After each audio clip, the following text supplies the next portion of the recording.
In today's video, I'm going to teach you how to format text in Trello card descriptions. Whether you're organizing a personal project, managing tasks for a team, or planning an event, Trello is a fantastic tool to keep everything on track. But to make your boards even more effective, knowing how to format the text within your card descriptions can make a huge difference. Clear, well-structured descriptions help you and your collaborators stay on the same page. So let's dive in and walk through the process, step by step. First, open your browser and head over to Trello.com. Once you're there, look to the top right corner of the homepage and click on the Login button.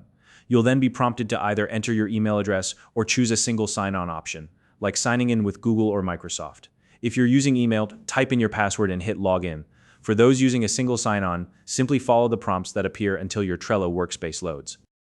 Once you're on your Trello dashboard, locate the board you want to work in and click to open it.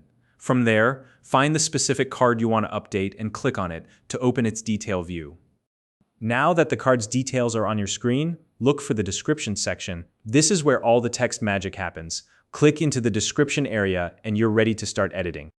As you type or update your text, you might want to apply some formatting to organize your content or highlight key points.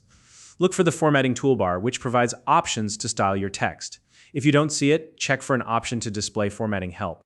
Using this toolbar, you can add bold text for emphasis. For instance, to make something stand out, select your text and apply bold formatting. You can use italics to add nuance to your text. Headings are perfect for breaking your description into clear sections, making it easier to read. You can also create lists, either bulleted or numbered, to organize information. For bullet points, you can use a hyphen or the list button, and for numbered lists, simply use numbers followed by a period. If you want to include links, you can paste a URL directly into the description, or you can select text and apply a hyperlink. And if you need to highlight important notes, consider using block quotes to set them apart visually. For those who prefer shortcuts, Trello supports Markdown formatting as well. For example, you can use double asterisks for bold text or single underscores for italics. To create a numbered list, type a number followed by a period. For headings, use the hash symbol before your text. One hash creates a large heading, while additional hashes make smaller ones. After you've formatted your description, take a moment to review it. Check that your paragraphs are short and easy to read, your headings are clear, and your list styles are consistent. This step ensures that your description is as polished and helpful as possible. Finally, when you're satisfied with your updates, don't forget to click the Save button to apply your changes. And there you have it. You've successfully formatted the text in your Trello card description.